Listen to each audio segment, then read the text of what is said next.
Hi friends, welcome to or welcome back to my channel. I'm Laura, and on my channel I discuss things surrounding computer science, technology, career, productivity, and personal finance. I'm so excited that you're here today because I'm going to be walking you through the fundamentals of what you need to know if you're interested in being a computer science major, or if you're already halfway through your degree and looking what you need to do to actually wrap up and finish your degree successfully. Please take everything I say with a grain of salt because this is just from my experience and time in college, and it may not be the same as yours. If you have any serious academic questions, please refer to your university's resources or your university's academic advisor for your program. Now, let's get started. I'll first start out with some general advice regarding university and computer science in general, before then moving on to a year-by-year breakdown of how you can best utilize your time and in general succeed as a computer science major. So let's start out by laying out some groundwork. Generally, one thing that I really want to stress is that being busy does not equate to being productive or being successful. One frequent trait that a lot of college students like to get themselves into is comparing how busy you were, how late you stayed up, and how many all-nighters you've pulled throughout the succession of your college career. However, I can safely say though, as a current college student, most oftentimes when I say that I am busy, I'm usually distracted, and that leads me to being less productive, and as a result, not really getting any work done, even though I think I'm being productive. I like to think of busyness as being one of those things where you think you're doing something, but you're not actually engaging with it, or you're not being active or proactive.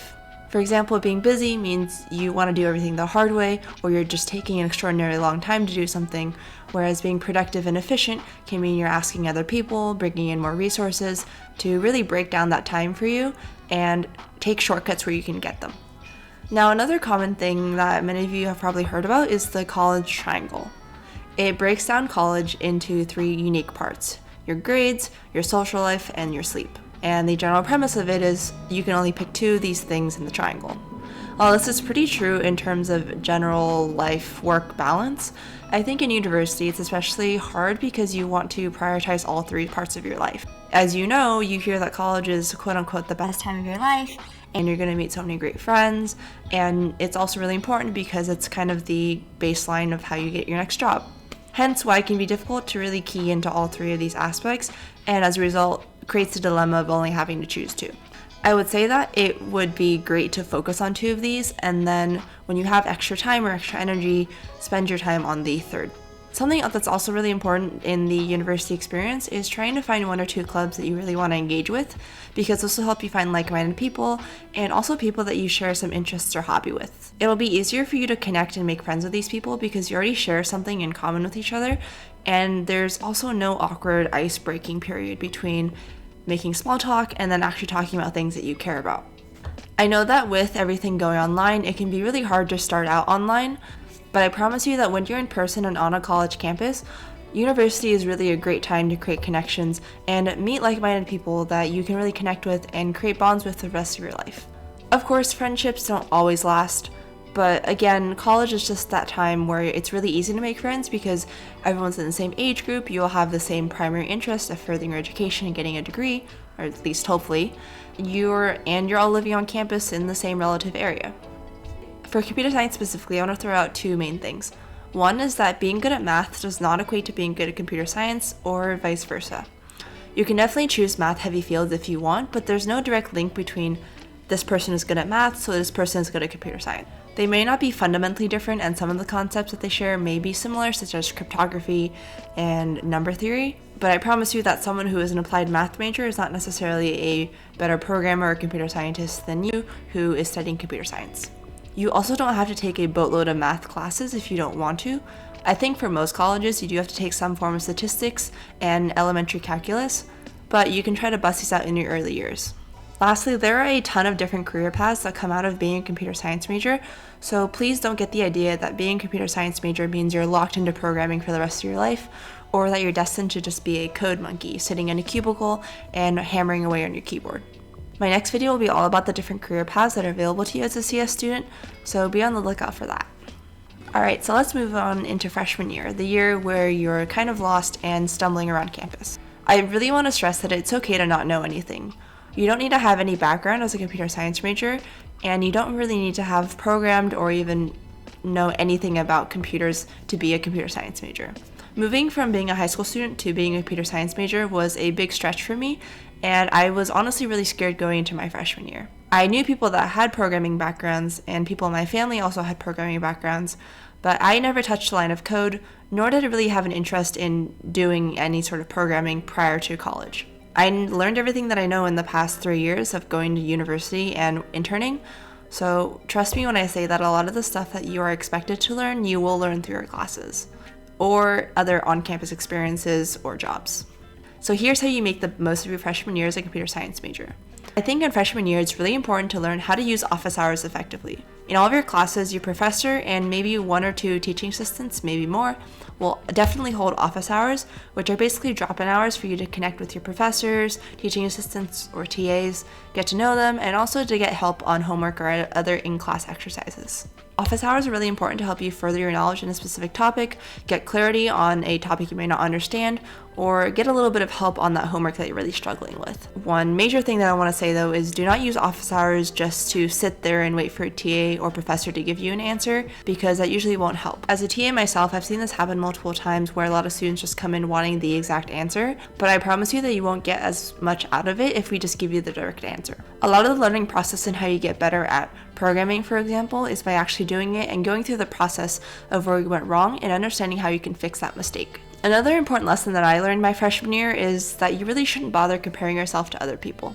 I spent hours agonizing over people who were better than me at programming, who were understanding concepts more quickly, who had hours and hours of background in programming already, who had done competitions, projects, the whole gambit. It is super draining. It made me less happy, less energetic, and less excited to go to class and do the projects and the work. There really is no point to comparing yourself because everyone has a different background and everyone learns differently, and some concepts just make sense to people whereas other concepts don't. It's also really important during your freshman year to start figuring out what you're interested in. You can research different CS topics, gather information about them, ask friends, make friends with upperclassmen, ask advisors, etc. There are lots of resources for you at your university, and I promise you that if you just take a little bit of time to look around, you'll find things that interest you and that you want to pursue and get more information about. You should also be attending company events from your schools or online webinars that you find through LinkedIn. And if you don't already have a LinkedIn, probably create one of those right around now as well. LinkedIn is just a general professional networking site, and although it won't make or break your life, it can be helpful if you're trying to network with recruiters or just generally build up your professional network. I also want to ingrain into your mind that during freshman year and literally any time during your life, you should be looking for mentors and people that can help you. Of course, don't be selfish and say, hey you, I want you to help me do XYZ. Most people are usually pretty charitable and looking forward to helping out other people. If someone that you know, a professor, an upperclassman, someone in the industry has a skill or talent that they can help teach you with or mentor you with, then definitely reach out to them and just see if they're open to having some sort of mentoring relationship. Having a mentor is a really great way to guide you on the right path, provide you general life advice, career advice, and listen to you when you're feeling down. Of course, make sure everyone is on the same page, but generally a mentor can really help be a guiding support for you. So, for example, if you had a professor that you connected really well with, they can help guide you in terms of reassuring any fears you have about the class or upcoming classes. They can connect you with other professors in the university whose research you may be interested in, or they can just help advise you on next steps if you have any concerns about continuing a CS major, for example. Also, one important thing that I want to stress during your freshman year is that you don't need to have an internship or a concrete summer plan lined up right after your freshman year. Although it can definitely be helpful, and I do recommend at least looking at internships and getting an idea for what the internship field is like, you don't need to have your life figured out at this point, nor do you have to stress about getting an internship or not. It's notoriously difficult for freshmen to get internships. However, I do recommend looking at freshman or sophomore specific internships, such as the Microsoft Explorer program that I highlighted in my previous video, or a host of other underclassmen specific programs that I'll link in the resources down below. So as far as summer plans go, the most popular routes are doing research with a professor, working some other on-campus job, taking summer classes, or interning. You can of course also spend this time to relax, learn, and build your own projects. All these are super viable options, and also don't feel pressured to follow any of these tracks either. You can totally have a relaxing summer and spend time with friends and family. Okay, so now we're in sophomore year. You're kind of getting into the flow of it. You've gone and progressed through freshman year, and you've gone through the basic trials and tribulations of being a computer science major. You've also probably gone through 1 or 2 weed out classes, and you're pretty committed to computer science, or at least you think you are. This is the prime time to try to get some experience, whether that be on campus or off campus. I assure you that there are plenty of research labs and professors looking for eager undergraduate students to help them out with a project they may be working on, or even if they aren't openly hiring, just shoot them an email if you're interested, and most often than not, you'll at least get into a conversation with them and you can discuss possible options. You can also work as a teaching assistant. TA positions are usually pretty plentiful and popular for undergraduate students. It's a great way to show mastery over a particular concept or topic, show off your soft skills, and connect with other computer science majors. Finally, another option is to be a software developer for university-related projects. Every university has some sort of website or online portals that need to be maintained and updated, so there are also plenty of software development opportunities that can be both front-end, mobile development, or back-end opportunities. Be on the lookout for any of these jobs if they interest you, and just keep an open mind. So remember what I said about mentors in freshman year? I highly encourage you to keep building these mentor-like relationships and find other people whose paths you are interested in. Again, don't limit yourself to just professors. Other students that you can learn from can also be really valuable resources, such as upperclassmen that may have internships in a particular company or field that you're interested in.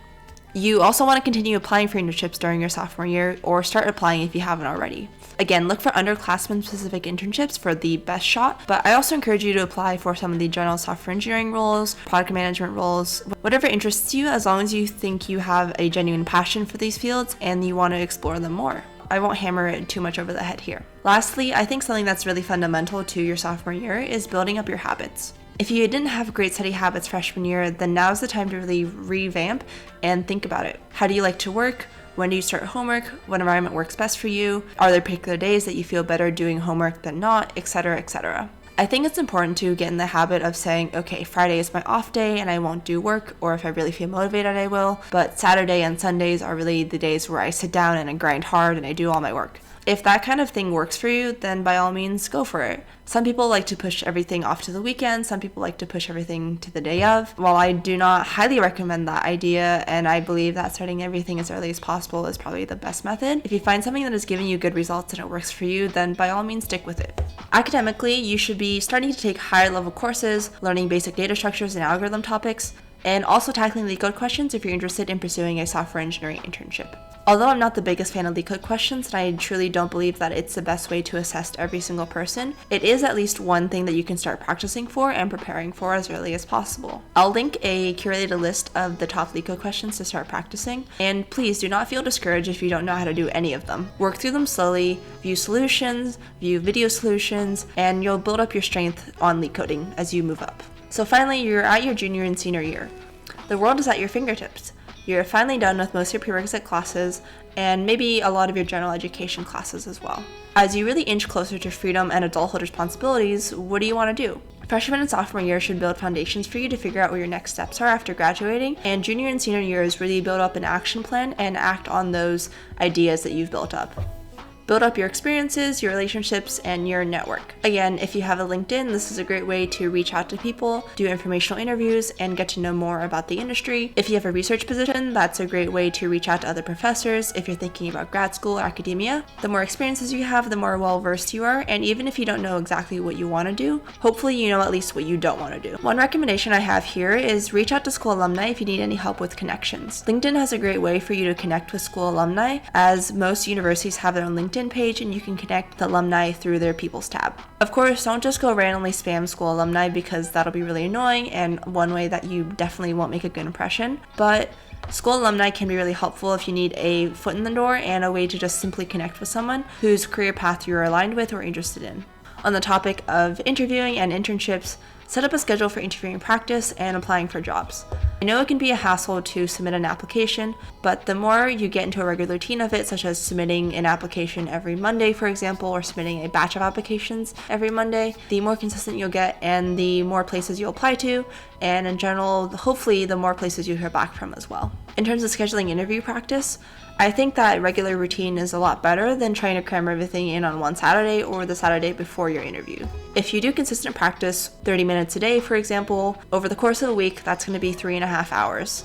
If you do consistent 30-minute practice of one LeetCode question per day, for example, then that's going to be a lot more manageable for you and lead to less burnout than if you just tried to do 3.5 hours in one sitting. Since you now have most of your prerequisite and core classes done, I'd also encourage you to take more specific electives that are aligned with your career path or your interests. If you want to try out game dev, then go take a graphics class. If you want to try out mobile dev, then take out that mobile development class. University is the perfect time to experiment and try out different things, and the world is really your oyster. I don't really understand that phrase, but we'll roll with it anyways. I really hope that this video gave you a good insight on how to plan out your future as a computer science major and also in university as general. A lot of these tips can be applied across other majors too, so don't feel like this is just limited to computer science majors. Just swap out any computer science related things for something that's applicable to your major or area of industry. If you have any other specific questions, please let me know in the comments down below. I'd also really appreciate if you subscribe to this channel and like this video to show your support, and let me know what kind of content you'd like to see in the future. Thank you all so much for watching, and I'll see you all next time. Bye!